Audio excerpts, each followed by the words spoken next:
What's good, YouTube? And welcome to the house. Surprise, surprise, Brilliant Fusion Ultimate Rare is getting bought out on the market right now. And we see $44 here for the cheapest on TCG Player. I had just looked and there was a $42 before I refreshed my tabs. And on eBay, it's $40 before it reaches that $44 as well. Now, odd enough, I'd said this was going to happen when we saw the secret rare spike, and I said if the other lower ones would go up, then obviously the highest version at 33 is likely to start to peak up as well. But the secret rare has actually gone down from where we saw it at towards $12 on initial buyout, so it's kind of evened out a little bit, and that's because it's the newest version. We're still gonna see the most of them. People were still packing these on the GameStop sale. I saw a lot of people opening for Gamma Seal, this, Cyber Emergency, etc.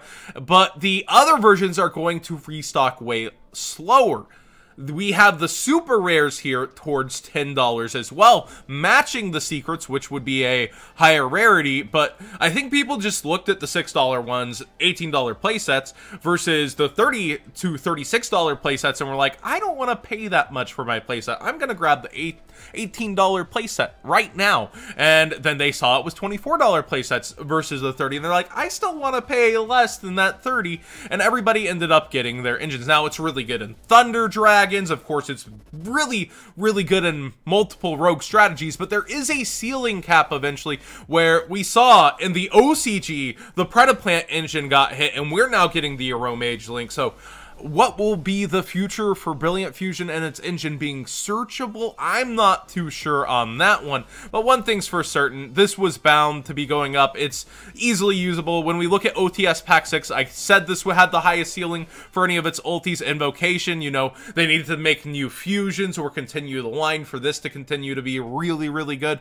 The Code Talker, you know, was eventually going to be power crept. So I felt like Brilliant Fusion was going to end up carrying this pack. I always thought it would be towards 50, but for now, I think it will climb down from its initial buyout before a second volley of buyouts come for it in some reasoning or form of the metagame. But yeah, that's just where we're at for now. Snowplow Hustle Wrestle, huh? This is the big brain buyout. Once again, we've seen it get hit a couple of times. I don't know who's going for this. Market price 5 cents. Just full buyouts. We also look at Dragons of Legend version, also ultra rare, still 10 cents. Just if you wanted it. And we have the common coming out in Sisters of the Rose. Ignore all prices for now on Legendary Duels. It's just people getting their first prices up. We'll see what Tier 0 ends up putting things at. That usually is more indicative of where the market will end up at on cards. Of course, they do tend to list too low, similar to how Yu-Gi-Oh! Singles used to. So, 5% off down below. Self-plug. But seriously, they're a really good first look typically, rather than those TCG player pre-sales, as it were. Now, if you're looking for the actual big brain buyout on trains, which is why this went up, number 81, Super Dreadnought Rail Cannon Super Dora happens to be missing from Legendary Duel Sister of the Rose. I originally was thinking that that would be a decent sealed product, but after seeing the full spoiler, I'd kind of step away from it a little and buy the singles. But our Dreadnought Rail Cannon here is completely missing from the set, and we see its cheapest $1.68, only 31 prices. It's already even higher on eBay, only 14 prices. Get yours sooner than later. Don't get your pants caught down with this one. Most trained players already have it, but if the new support got you interested back in Yu-Gi-Oh! That's my deck. I sold it a while ago. Get this sooner than later. It's probably going to be a $5 card in my opinion, unless we see a reprint somewhere in Dual Power or somewhere else. This was completely missed, and while it does kind of become a transitional piece, and Gustav Max can do that for you while doing burn damage, you still do want to have this in your arsenal. That ability to place it on board and get that immunity is very important. So I could see this going up for being missing in that set simply. Now, John, get to the cards. Oh, I got a collectible news for you. First for Figures is really amazing. I've actually ordered a couple pieces from them myself, and I really like them. They have expensive statues, and they got the licensing to Yu-Gi-Oh! Now, I showed you that Blue Eye statue from Good Smile Company that was resin in the past. They'll likely do resin with First for Figures also, as that's the model that they go on, and we saw that Blue Eyes go from like 600-700 all the way to thousands. Always get the limited edition, no matter if there is extra or not. First for Figures tends not to charge extra unless it's like a huge difference, but definitely get the limited edition. It'll go up way more over time than the standard if you end up going for one of these statues once they do create them. Talking about other collectibles that I was looking through, the God cards. Slifer, GBI Secret Rare, Winged Dragon of Ra, GBI Secret Rare, and Obelisk, GBI Secret Rare. These three are the most expensive sets of God cards. Used to, it was the Jump one in Alter Art, until the Jump one got found masses and masses of them in factories and sold like that. But we see the cheapest is $100 freaking for Slifer here. eBay differs heavily. I think there was like yeah, this claims it's near mint at 55, but you can actually see the curvature and how it's off of the floor. Like, you can unwarp that though, so if you are good at that, maybe go for the $55 one. But it quickly rises here back into the $90 range on eBay. Winged Dragon of Ra here. We see it at $78. I think last time I showed these were around 50s for being available. And now when we look at them, 76, and you see 75. So what's up with this? What's happening? Well, collectibles, as we've seen, the problem isn't buying them. People have the money and they want them. It's actually finding them in near mint that causes them to go way up, because near mint's the only condition people tend to want these kinds of things in. Obelisk does have another secret rare printing. The Jump, I think all these do. Winged Dragon of Ra, DOD, and then Slifer, I think it's like a YMP or something like that. Something weird. But yeah, they all have other secret versions. Yet these are held in the most high regards by collectors. They look very nice. And get them sooner than later if you're trying to get your hands on them. I personally don't want to pay $100 a piece. I already have my playset of these, but if you're looking at getting them, they're just going to keep going up, and eventually you'll get the Bubble Man problem with cards like these where they're just not available. Sellers aren't selling them unless it's at a ridiculous price and listing them kind of thinking they want to even sell. So definitely something to consider as a collector. There are multiple other versions, and be careful. There is GBI Ultra Rares. You want the secret rares, and like I said, when we look at other cards like Brilliant Fusion, all versions tend to rise when some of them rise, so I could see the Ultras rising over time, but these are way more desired and way harder to find, so just some collectible food for thought and some movement that I've seen.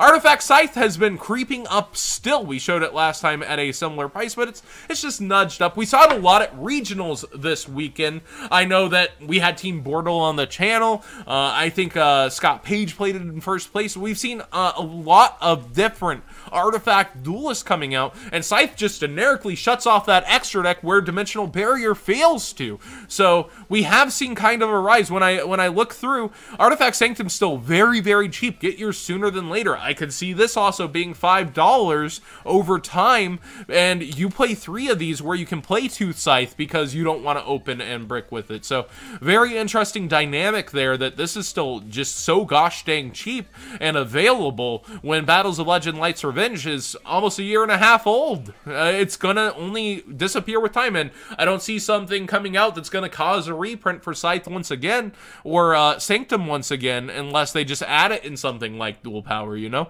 So definitely something to consider as we head towards the WCQ season. You want to have this as an option most likely. Just having it in your back pocket in case you decide in that room, all right, I'm gonna stick with it, is something you might want to do. And of course, Trap Trick here definitely helps out that engine overall. We've seen it inch back up, inch back down. It's been hanging around this $18 price point-ish, and we see a little dip actually, snuck under 30, nice. And we also see Colossus still towards 49. Now, I've been asked multiple times, should I get the Thunder Dragon engine right now? Ultras seem to be down, and my answer is yes. You're gonna get the extra mileage if you're playing it and planning on it for your WCQ deck. I don't think it'll get too heavily on any Forbidden Unlimited list, but that's always a crapshoot. But I could see a similar hit like just Gold Sark. Now, everything's just so freaking cheap except for those two, like in the Ultra category. But Dragon HoC, freaking dollars. I feel like this was $5 solid for a while, so that's pretty amazing. Thunder Dragon Fusion is like 50 cents to a quarter now or something ridiculous.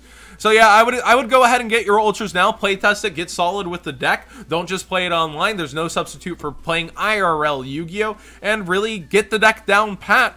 It's, you know, the secondary part of this outside of Colossus is relatively cheap now. Even Titan's still hanging around $3. It's awesome. When we look at Saiho, for some reason, Cybernetic Horizon has started to continue to rise. Jackalope has exceeded my expectations, still here at $18, despite the quantities filling back in. Competitors not really undercutting each other and forming this understandable line, as it were, and it's going down really slow. So we also did see Deuce Maya actually top with Pure Danger Extra Link, and other pros talking about Pure Danger decks. So it's very interesting that Danger can stand on its own as we do head towards the WCQ season also, and it'll really be interesting to see how it does clash with Solomon Greats. But on the cheaper part, Cyber Dragon HoC is coming. I've said this before. Some people asked where. Apparently they didn't see the announcement. So Dual Power has Cyber Dragon HoC coming. Do be aware of... Not HoC. Gosh dang it. What is the card? HoC is right here. It's our new Cyber Dragon support. Nashter, right? Nashter. My bad. My bad. Cyber Dragon Nashter is coming, and you don't want to be caught without it. So Dual Power will bring a huge boost to the Cyber Dragons, and there's just a lot of budget stuff to be had out of Saiho once you pass that first page. As anything becomes top heavy, it trickles down, and everything else is cheaper. But I'd also really think about getting Equimax sooner than later. It's an amazing rogue deck to be able to play on the side that you can enjoy as well. Now we have something special for you here at the end of the Market Watch. Thank you so much for watching. What's good, YouTube, and welcome to the house. So I'm joined by my wife here because some of these from the P.O. Box are from the stream, and apparently more of these are for you than for me. Really? You're very popular. Oh, that's nice. So this is Kaiju Cutie. She'll be starting out on YouTube someday.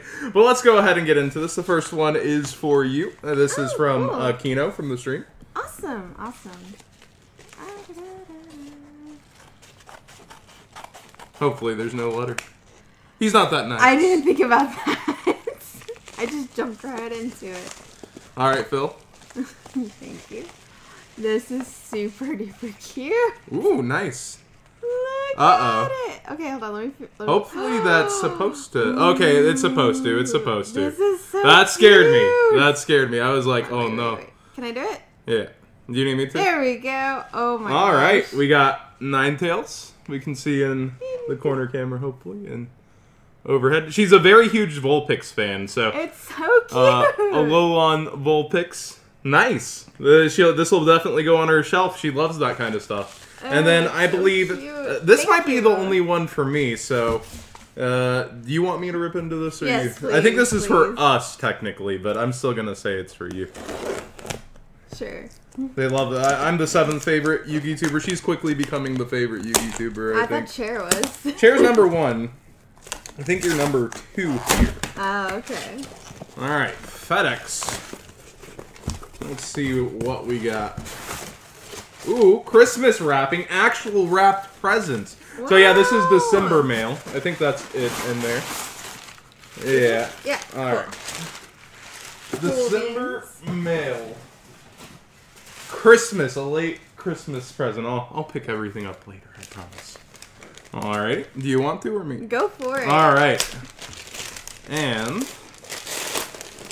it is nice. I wanted the Kirby game, and we got Mario Odyssey. So we've been doing game nights on the streams here. Ooh, and a heartfelt note. Dear Godzilla Instinct Ultra, thank you for the Gardevoirs. Oh yeah, so I sent Gen X here some Christmas presents also, Gardevoir sleeves, and a little Gardevoir towel. I sent several people from the stream some stuff. You now have a Switch and a new way to play.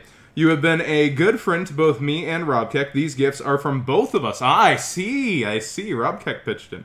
Robkek's words, I'm grateful for you getting me into Yu-Gi-Oh! Streaming community. It's a great place, and I've met an abundance of wonderful people in it. And thank you for providing such an open and awesome stream, and for fostering an appreciable community for all of us to enjoy.